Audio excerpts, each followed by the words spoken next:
好，来继续来看总统蔡英文早起亲身来开记者会，宣布讲由台积电的创办人张忠谋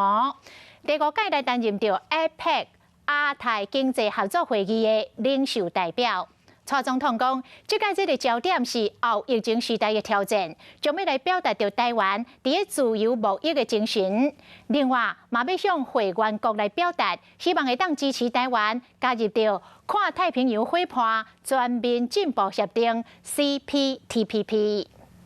也期待 APEC 继续秉持自由贸易精神，加速疫后经济的复苏，并且维护可信赖的全球供应链。我也要请我们张领袖代表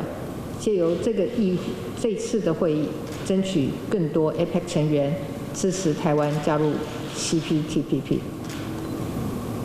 张领袖代表非常注意疫后的边境管制的松绑，而最重要的关键是疫苗。我也非常同意，因此我们会呼吁 APEC 应该做出努力。CPTPP 是一个非常高标准的一个国际的一个 multilateral 的一个 trade agreement 是我们的已经是